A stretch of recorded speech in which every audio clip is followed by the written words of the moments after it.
नमस्कार, स्वागत है आप सभी का न्यूज 18 राजस्थान पर। मैं हूं आप सबके साथ ऋषिका। और चलिए बुलेटिन में सबसे पहले बात करेंगे प्रधानमंत्री नरेंद्र मोदी के भीलवाड़ा दौरे को लेकर। आज प्रधानमंत्री नरेंद्र मोदी भीलवाड़ा के दौरे पर रहेंगे। यहां पीएम मोदी भगवान श्री देव नारायण की 1111वीं जयंती के अवसर पर भगवान देव नारायण मंदिर में दर्शन करेंगे।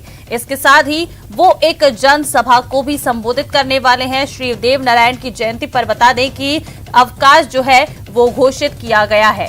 तो ये आज पीएम मोदी जो है भीलवाड़ा के दौरे पर रहने वाले हैं, जिसको लेकर पूरी तैयारियां जो भी हैं वो की जा चुकी हैं। लगातार अभी तक ऐसी जानकारी सामने आई है कि तैयारियां जो है वो पूरी हो चुकी हैं। और बता दें कि भगवान श्री देव नारायण की 1111वीं जयंती है।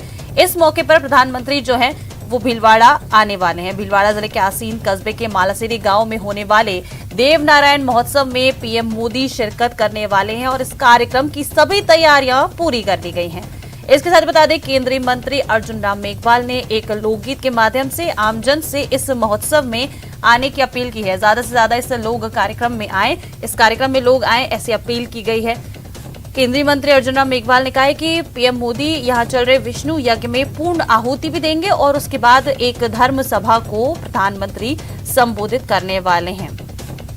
चलिए ज्यादा जानकारी लेंगे आज के कार्यक्रम को लेकर। सहयोगी बाबूलाल हमारे साथ जुड़ रहे हैं। बाबूलाल, क्या जानकारी है? पीएम मोदी आज भीलवाड़ा आने वाले हैं, क्या कुछ तैयारियां हो चुकी हैं अभी तक?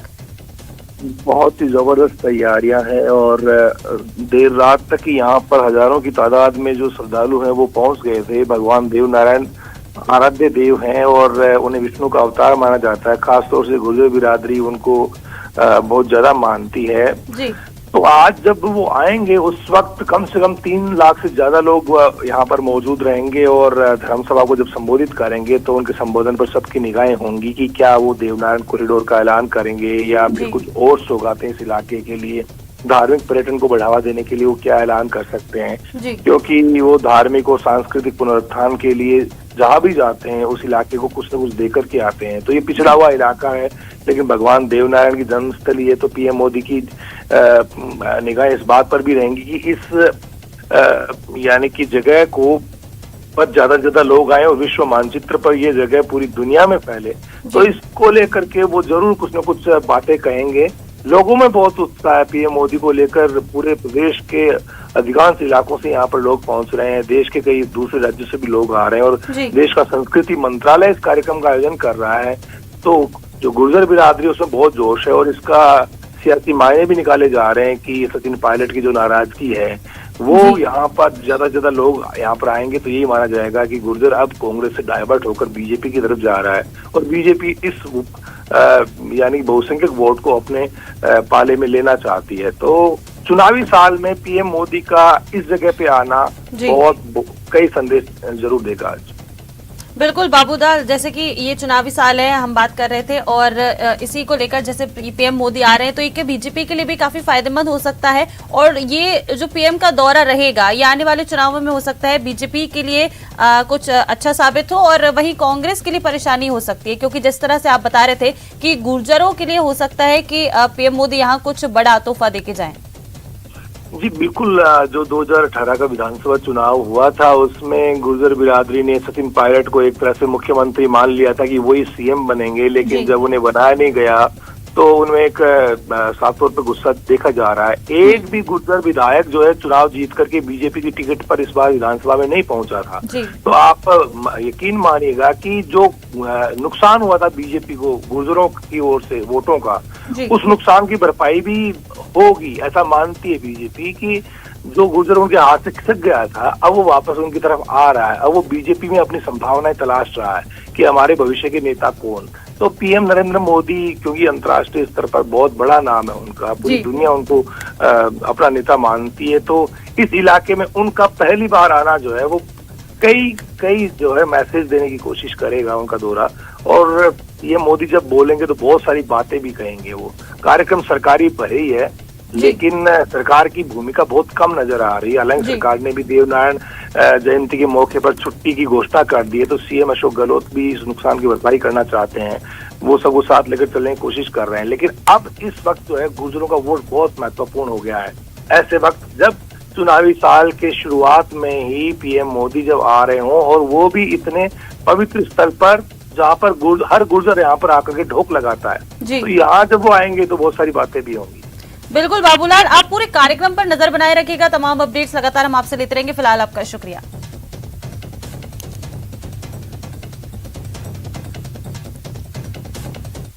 और देखिए, पीएम नरेंद्र मोदी के भीलवाड़ा के मालासेरी डूंगरी दौरे को लेकर तैयारियां पूरी कर ली गई हैं। इस दौरे को लेकर केंद्रीय मंत्री अर्जुन राम मेघवाल ने कहा कि ये दौरा पूरी तरह से धार्मिक है और इसे सियासी चश्मे से नहीं देखा जाना चाहिए।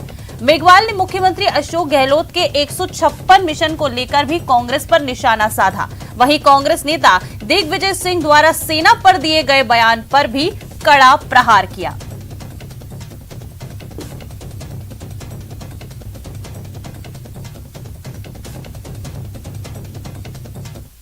अर्जुन राम मेघवाल आज भीलवाड़ा पहुंच चुके हैं। आइए इनसे बात करते हैं किस प्रकार से कल कार्यक्रम रहेगा। सर, कल क्या क्या कार्यक्रम रहेंगे? पीएम मोदी खुद कल पहुंच रहे हैं यहाँ पे। देखिए, 28 जनवरी 2023 को प्रधानमंत्री नरेंद्र मोदी जी जहां भगवान देव नारायण जी का अवतरण हुआ था मालासेरी डूंगरी, उस स्थान को नमन करने, भगवान के दर्शन करने और जनसभा को संबोधित करने आ रहे हैं। और सामाजिक समरसता का एक अनुकरणीय उदाहरण पेश किया भगवान देव नारायण जी ने। ये सब इन चीजों को नई पीढ़ी को भी तो जानना चाहिए ना। तो ये पर्पस है प्रधानमंत्री जी का आने का। इस प्रधानमंत्री जी के दौरे को राजनीति के चश्मे से नहीं देखना चाहिए। प्रधानमंत्री जी आज परीक्षा पे चर्चा कर रहे थे, तो कांग्रेस वाले इसको भी राजनीति के चश्मे से देख रहे हैं। मन की बात इतना अच्छा नवाचार है, उसको भी राजनीति के चश्मे से देखती है। जो प्रधानमंत्री होता है जनमानस के हर पहलू को ध्यान रखे, वो ही श्रेष्ठ प्रधानमंत्री कहलाता है। ये थे हमारे साथ केंद्रीय मंत्री अर्जुन राम मेघवाल, जिन्होंने मोदी के दौरे को लेकर कहा कि राजनीतिक दौरा जो कांग्रेस बता रही है बिल्कुल गलत है, कि धार्मिक दौरा है। और वहीं जो पीएम मोदी है कहीं ना कहीं नवाचार करते रहते हैं, जैसे मन की बात हो और आज जो परीक्षा पर चर्चा की गई उस तरह के नवाचार पीएम मोदी लगातार करते हुए आए हैं।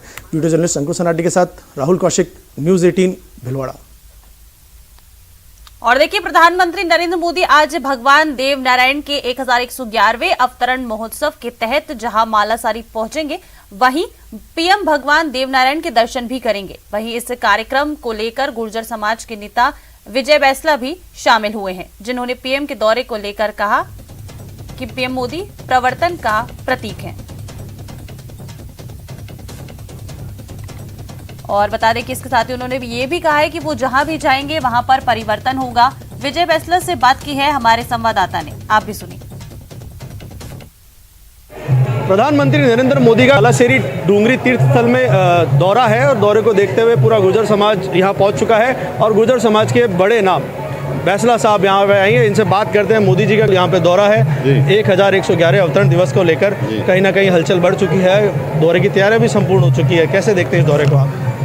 ये बहुत महत्वपूर्ण दिन है हमारे लिए, गुर्जरों के लिए, गायरियों के लिए, जितने भी देवनारायण भगवान में जो विश्वास करते हैं उनके लिए बहुत अच्छा दिन है। 1111वां दिन जन्म का फिर से नहीं आएगा, तो हमारे लिए बहुत बड़ी चीज़ है और इसको हम बहुत धूमधाम हर्षोल्लास से मनाएंगे। और ऊपर से मोदी जी को बुलावा गया, मोदी जी भी आए। सर, कहीं ना कहीं देखा जाए तो इस दौरे को लेकर कई कयास लगाए जा रहे हैं, गुर्जरों को साधने का कयास भी लगाया जा रहा है। 2023 भी नज़दीक है, तो गुर्जर वोटों कहीं ना कहीं साधा जा रहा है। इस सभा के दौरान राजनीतिक सभा भी इसको कहा जा रहा है। आप इसको कुछ भी कह लो, जो गुर्जर समाज है, और गुर्जर समाज पे जब हम बात करते हैं ना तो केवल गुर्जर ही नहीं आते, क्योंकि हम एमबीसी की बात करते हैं। मोदी जी तो परिवर्तन के प्रतीक हैं। आप देखो, पूरे भारत को परिवर्तित कर दिया। बात की है तो हमने पिछली बार डंस झेला है भाई। हमारे बीजेपी के विधायक एक भी नहीं जीता गुर्जरों का, डंस तो हमने झेला है। हर बार तो डंस झेलेंगे नहीं, काट की हांडी बार बार तो चढ़ती नहीं साहब। तो बैसला साहब ये कह रहे हैं कि इस बार इस सभा के बाद गुर्जर कहीं ना कहीं बीजेपी की तरफ डाइवर्ट होंगे और भाजपा में। मैंने कहा कि काट की हांडी बार बार नहीं चढ़ती। एक बार एकमुश्त होकर के आपने गुर्जरों के लोगों ने अपना हरा लिया, इस बार नहीं हराएंगे। इस बार जहां से गुर्जर एमबीसी बहुल का एमबीसी व्यक्ति खड़ा होगा, उसको समाज जिताएगा, ये निश्चित है। वीडियो जर्नलिस्ट अंकुर सनाटी के साथ राहुल कौशिक, न्यूज़ 18 भिलवाड़ा।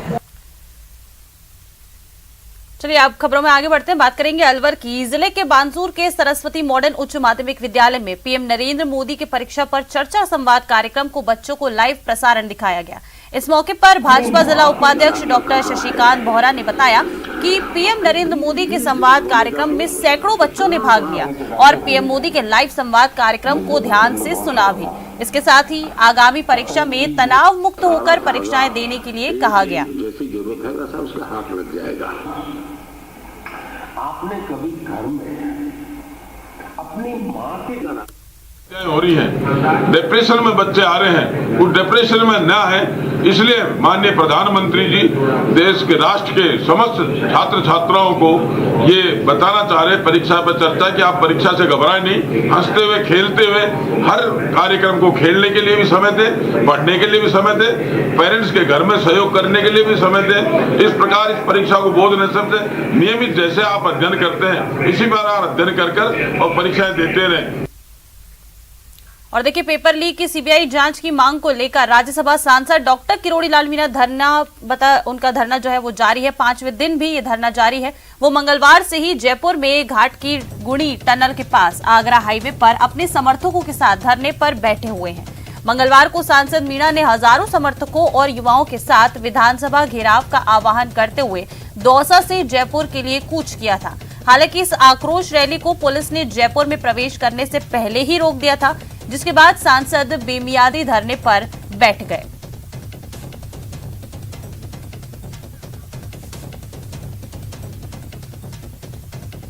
चलिए आगे बढ़ेंगे और एक बड़ी खबर है, चुरू से खबर है। सरदार शहर में बता दें कि गांव राणासर बिकान के पास हाईवे पर एक दर्दनाक सड़क हादसा हो गया है और इस हादसे में 4 लोगों की मौत हो गई है, जबकि 2 दूल्हों सहित 4 लोग घायल हो गए हैं। यह हादसा उस वक्त हुआ जब दूल्हा अपने रिश्तेदारों के साथ बोलेरो से ससुराल जा रहा था। तभी हाईवे पर ट्रॉले ने बोलेरो को टक्कर मार दी और इस हादसे में दूल्हों के 3 जीजा और एक व्यक्ति सहित 4 लोगों की दर्दनाक मौत हो गई है, जबकि कई लोग घायल बताए जा रहे हैं, जिनका अस्पताल में इलाज जारी है। वहीं पुलिस ने चारों मृतकों के शवों को राजकीय अस्पताल की मोर्चरी में रखवा दिया है। फिलहाल पुलिस पूरे मामले की अब जांच में जुटी हुई है।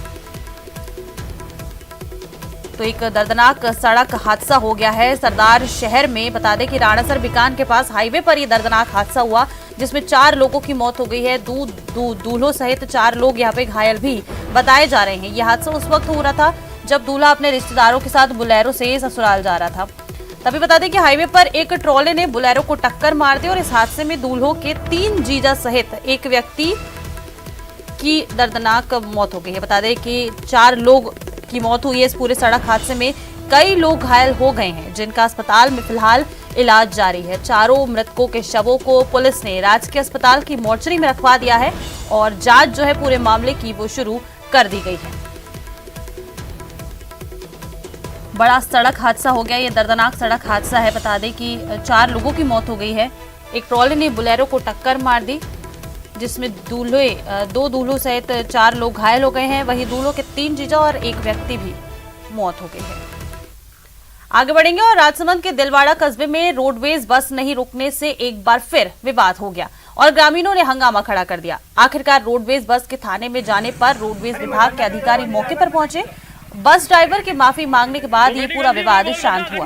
बता दें कि इसके पहले उदयपुर भीलवाड़ा बस में कस्बे के विद्यार्थियों को फतेहपुर से नहीं बैठाने पर नाराज ग्रामीणों ने बस के दिलवाड़ा कस्बे में आने पर उसे रुकवाया और विद्यार्थियों को नहीं बिठाने पर नाराजगी जाहिर की।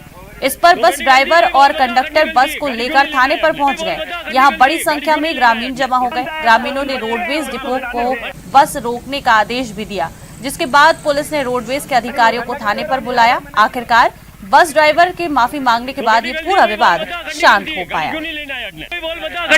गाड़ी क्यों नहीं, वर्षों से चल रहा है मैटर।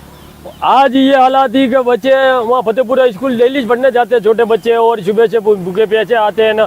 अब वो डेली रूटिंग वाली गाड़ी थी, लेकिन कंडक्टर ने ड्राइवर की वजह से गाड़ी वहाँ रोकी भी नहीं और न इसी रूट पे आई और डेली आती है। वहाँ से फोन आया भी का ये गाड़ी वाले तो हमें लेके नहीं आया, सब बच्चे यहीं वेट कर रहे हैं। चलिए आगे बढ़ेंगे और बूंदी एसीबी की टीम ने शुक्रवार को बाजड़ गांव में ट्रैप की कार्रवाई करते हुए एडीएम सीलिंग ऑफिस के बाबू प्रभात शर्मा को 1 लाख रुपए की घूस लेते हुए रंगे हाथों गिरफ्तार किया है। आरोपी बाबू प्रभात शर्मा ने ये रिश्वत की राशि बाजड़ निवासी किसान से उसकी भूमि का 36 लाख रुपए का मुआवजा खाते में डलवाने की एवज में ली थी। एसीबी डीएसपी ज्ञान चंद मीना ने बताया कि फरियादी किसान ने प्रभात शर्मा द्वारा रिश्वत की मांग किए जाने की शिकायत की थी।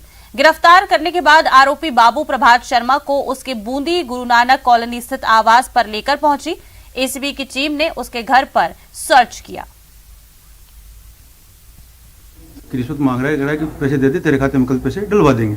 अच्छा, तो उससे बात होने के बाद कल 26 जनवरी को मेरे खाते में पैसे आ गए। पैसे आने के बाद प्रभाकर शर्मा मेरे से 2.5 लाख रुपए मांग रहा है। हमने इसका सत्यापन कराया, सत्यापन मामला सही पाया गया। आज परिवादी के घर पे जो आरोपी है पैसे देने के लिए चला गया, तो वहाँ हमने इसको 1 लाख रुपए रिश्वत लेते हुए मौके पर रंगे हाथ गिरफ्तार किया। कौन से गाँव की बात? ये बाजड़ गाँव के पास। और कोटा में पुलिस को बड़ी कामयाबी मिली है। पुलिस ने युवक पर चाकू से हमला करने वाले इनामी बदमाश को गिरफ्तार कर लिया है। आरोपी युवक ने अपने साथियों के साथ मिलकर झाड़ू बस्ती इलाके में एक युवक पर चाकू से ताबड़तोड़ हमला कर उसे घायल कर दिया था, जिसमें युवक गंभीर रूप से घायल हो गया था। मामले में आरोपी तेजपाल की पुलिस तलाश कर रही थी। साथ ही पुलिस ने आरोपी पर 5,000 का इनाम भी घोषित कर रखा था। बता दें आरोपी के खिलाफ पहले से ही 1.5 दर्जन से अधिक मामले दर्ज हैं।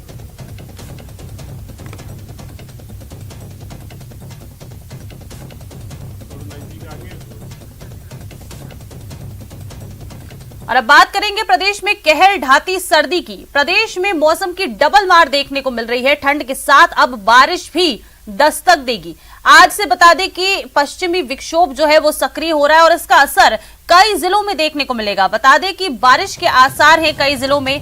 पूर्वी राजस्थान में ओलावृष्टि के भी आसार जताए जा रहे हैं। तो ठंड के साथ अब जो बारिश है वो भी परेशानियां बढ़ा सकती है। मौसम की डबल मार अब जो है वो राजस्थान में देखने मिलेगी। प्रदेश के कई जिलों में बता दें कि आज से पश्चिमी विक्षोभ जो है वो सक्रिय हो रहा है, जिसकी वजह से कई जिलों में इसका असर देखने को मिलेगा। बारिश होने के पूरे आसार हैं। पूर्वी राजस्थान में ओलावृष्टि के भी आसार जताए जा रहे हैं। तो आप तस्वीरों में भी देख सकते हैं, अभी तक वैसे भी कोई ठंड से खास राहत मिलती हुई नजर नहीं आ रही थी, लेकिन अब एक बार बारिश भी जब होने लगेगी तो लोगों की जाहिर सी बात है परेशानियां और बढ़ती चली जाएंगी। जैसा कि हम तस्वीरों में देखते हैं कि लोग आजकल अलाव का सहारा लेते हुए नजर आते हैं और कोहरा और धुंध इतनी होती है कि लोग अब अपनी गाड़ियों की हेडलाइट दिन में भी जलाकर निकलते हैं। तो मौसम को लेकर हमारे सहयोगी अलग अलग जगहों से हमारे साथ जुड़ रहे हैं, उनसे ज्यादा जानकारी लेंगे। दीपक पुरी हमारे साथ भरतपुर से जुड़ रहे हैं, आशीष शर्मा दौसा से जुड़ रहे हैं और संदीप सीकर से जुड़ रहे हैं। सबसे पहले भरतपुर पे पहुंचेंगे। दीपक, आपके पास आते हुए भरतपुर के हाल सबसे पहले जानेंगे। दीपक, जैसे कि पश्चिमी विक्षोभ आज से सक्रिय हो रहा है, क्या कुछ अलर्ट जारी किया गया है भरतपुर के लिए? दीपक,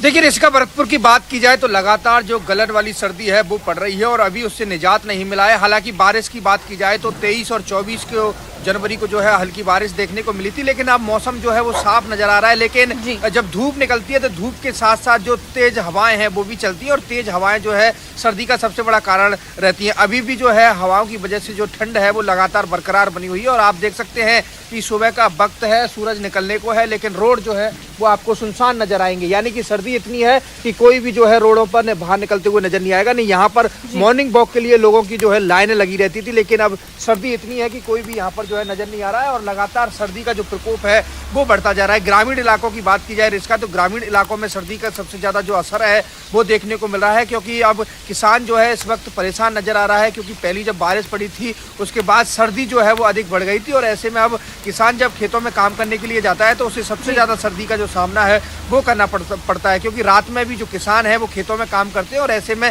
सबसे ज्यादा जो सर्दी का प्रकोप है वो वही देखा जाता है। और कई बार तो देखने को मिलता है कि ठंड की वजह से कई किसानों की जो है अब तक मौत भी हो चुकी है और यही कारण है कि जब रात में किसान खेत में काम करते हैं तो उन्हें ठंड लगती है और वो बचाव नहीं कर पाते हैं और उससे उनकी तबीयत खराब होती है और अस्पताल में इलाज के दौरान उनकी मौत होती है। 2-4 मामले भरतपुर में से देखने को मिले, तो कहा जा सकता है रिश्का की लगातार ठंड का जो प्रकोप है वो लगातार बरकरार जारी है और मौसम विभाग के अनुसार जो है बारिश होने की भी जो संभावना है वो जताई जा रही है। हालांकि आज मौसम जो है वो बिल्कुल साफ नजर आ रहा है और बारिश के मौसम विभाग के अनुसार जो बारिश की चेतावनी दी गई है वो बिल्कुल दीपक, जिस तरह से आप बता रहे हैं कि बारिश का अलर्ट जो है वो जारी कर दिया गया है और जब अब कह सकते हैं कि मौसम की डबल मार जो है वो देखने को मिल रही है। हमारे साथ देखिए सहयोगी आशीष भी दौसा से जुड़े हुए हैं। आशीष, जैसा कि भरतपुर से अभी दीपक बता रहे थे कि वहां पे जो है बारिश के आसार पूरे जताए जा रहे हैं, ऐसा अलर्ट जारी किया गया है। दौसा की बात करेंगे आशीष, दौसा में क्या कुछ अलर्ट है? पश्चिमी विक्षोभ जैसे आज से सक्रिय हो रहा है, मौसम को लेकर क्या कुछ अलर्ट है? बिल्कुल, मौसम की बात करें तो दौसा राजधानी जयपुर के बिल्कुल नजदीक है और यहाँ पर बारिश का अलर्ट जारी हुआ है, लेकिन बारिश आज देर शाम से होने की संभावना है। ऐसे में कल यहाँ पर बारिश होने की संभावना है, लेकिन आज की बात करें तो आज यहाँ पर मौसम काफी ठंडा है। हम आपको कुछ तस्वीरें दिखाएंगे किस तरह बर्फ की चादर जमी हुई है। हमारे कैमरामैन से कहेंगे कि ये तस्वीरें देखिए, जो भी ये इन पे है सफेद सफेद चादर जमी हुई है चारों तरफ, इस तरह की स्थिति बनी हुई है। ऐसे में जगह जगह इस तरह की तस्वीरें दौसा में देखने को मिल रही है। ऐसे में माना जा रहा था कि सर्दी से कुछ राहत मिलेगी, लेकिन राहत मिलती हुई फिलहाल नजर नहीं आ रही है। लगातार जो सर्दी है वो अपने प्रचंड रूप दिखा रही है और आज जबरदस्त सर्दी हुई है और जगह जगह सफेद चादर देखने को मिल रही है। जो गाड़ी की ऊपर की छतें हैं वहां पर सफेद चादर देखने को मिल रही है। जो ओस की बूंदें हैं वो जम चुकी हैं और हालांकि अभी जो मौसम विभाग ने जो अलर्ट जारी किया है राजधानी जयपुर सहित पूर्वी राजस्थान के जो दौसा भरतपुर ये जो जिले हैं इनमें शाम से बारिश होने की संभावना है। और दौसा की बात करें तो बताया जा रहा है कि कल जो बारिश की संभावना 80% तक दर्शाई गई है। ऐसे में 80% चांस है कि कल बारिश होगी और उससे पहले आज कड़ाके की ठंड का लोगों को सामना करना पड़ रहा है, जबरदस्त सर्दी पड़ रही है। हालांकि मौसम पूरी तरह साफ है। जो कोहरा है वो कोहरा आज बिल्कुल देखने को नहीं मिल रहा है। कई किलोमीटर दूर कोहरे की हल्की सी धुंध दिखाई देती है। ऐसे में मौसम पूरी तरह साफ है। लेकिन जहां खड़े हैं वहां पर भी नजर आ रहा है कि देखिए 7:30 बजने को है, लेकिन फिर भी अभी तक सूर्यदेव के जो दर्शन है वो नजर नहीं आ रहे हैं। जिस तरह से कोहरा बना हुआ है, इससे समझ में आता है कि क्या कुछ स्थिति फिलहाल दौसा में होगी। हमारे साथ संदीप भी बने हुए हैं सीकर से। संदीप, सीकर की भी बात करेंगे। जैसा कि अभी हमने भरतपुर और दौसा से अपडेट लिया है, वहां पर पश्चिमी विक्षोभ जो है उसको लेकर अलर्ट जारी किया गया है। सीकर में जैसा कि आप और हम जानते हैं कि लगातार जो माइनस में टेम्परेचर है वो भी देखा गया है। तो अब जो पश्चिमी विक्षोभ सक्रिय हो रहा है, इसके बाद सीकर में क्या कुछ बदलाव देखने को मिल रहा है, मौसम को लेकर जानकारी दीजिएगा संदीप। देखिए, बिल्कुल ऋषिका, शेखावाटी अंचल की अगर बात करें खासतौर पर सीकर जिले की, तो इस बार जो सर्दी है उसने सारे रिकॉर्ड तोड़े हैं। जनवरी के महीने में अब तक के जो तापमान है वो करीब 10 दिन माइनस में रहा और -4 डिग्री 5 डिग्री तक तापमान गया। तो इससे निश्चित रूप से लोग सर्दी से परेशान हैं। पिछले 2 दिन से भी जो तापमान है वो माइनस में बना हुआ है। आज भी जिस तरह की ठंड है, अभी 7:30 बजे के बाद जो हमारा जो मौसम केंद्र है वहां से तापमान आता है, लेकिन ये बात तय है कि आज भी जो तापमान है वो माइनस में ही मिलेगा। जिस तरह से ठंड है, जिस तरह से ओस की बूंदे हैं वो खेतों में जमी हुई है, तो निश्चित रूप से सर्दी यहाँ इस बार ज्यादा सितमगार साबित हुई है। जहां तक बारिश का सवाल है, पिछले 2 दिन पहले तक अगर बात करें तो बादल 3 दिन छाए रहे थे, लेकिन माउंट नहीं हुए। माउंट नहीं होने से जो किसान है वो भी सबसे ज्यादा निराश है। अब चूंकि आज से फिर पश्चिमी विक्षोभ सक्रिय होने की बात मौसम विभाग के द्वारा कही जा रही है, तो माना जा रहा है कि अगर बारिश होती है, अगर ओले गिरते हैं तो फिर डबल मार किसानों को झेलनी पड़ेगी। पहले से जो पाले की वजह से जो फसलें हैं वो पूरी तरह से बर्बाद हो चुकी हैं। मुआवजे की मांग पहले से किसान कर रहा है और अगर ओले गिरते हैं तो फिर जो सबसे ज्यादा नुकसान है वो किसानों को होगा। हालांकि बारिश होती है और ओले नहीं गिरते हैं, अच्छी बारिश होती है तो फिर अच्छा जो फायदे का सौदा होगा, लेकिन आम जनजीवन है वो बारिश में भी परेशान होगा। और पूरे महीने में जिस तरह से देखने को मिला है, तो तापमान इस बार, क्योंकि पिछली बार जनवरी में एक भी दिन तापमान माइनस में नहीं गया था और इस बार 10 दिन तापमान माइनस में रहा, तो निश्चित रूप से अंदाजा लगाया जा सकता है कि इस बार जो सर्दी है वो बहुत ज्यादा लोगों के लिए जो है सितमगार साबित हुई है और सूखी ठंड पड़ रही है। कोहरा भी बहुत कम देखने को मिला है। जी संदीप, मौसम की डबल मार जो है वो देखने को मिलेगी। पश्चिमी विक्षोभ जैसे सक्रिय हो रहा है और तरह तरह से हमने अपडेट्स लिया है आप सभी का शुक्रिया ये तमाम जानकारी और अपडेट्स हमारे दर्शकों के साथ साझा करने के लिए। चलिए आगे बढ़ेंगे और एक बड़ी खबर आपको बता दें, बीकानेर से बड़ी खबर है। अंतर्राष्ट्रीय बॉर्डर पर बीएसएफ अलर्ट हो गई है। बीएसएफ का सर्द हवा ऑपरेशन जो है वो शुरू हो चुका है। सर्द हवा ऑपरेशन के तहत बीएसएफ का विशेष सर्च अभियान जो है वो शुरू होगा। सीमांत गांवों में बीएसएफ और पुलिस अब संयुक्त नाकाबंदी कर रही है। बॉर्डर क्षेत्र में आने जाने वाले सभी वाहनों की जांच हो रही है। बता दें कि 114वीं वाहिनी कमांडेंट महेंद्र सिंह के नेतृत्व में बीएसएफ जवान तैनात हैं। खाजूवाला थानाधिकारी अरविंद सिंह के नेतृत्व में पुलिसकर्मी मौजूद हैं। और चलिए इसी के साथ इस बुलेटिन में फिलहाल इतना ही। आप देखते रहिए न्यूज़ 18 राजस्थान।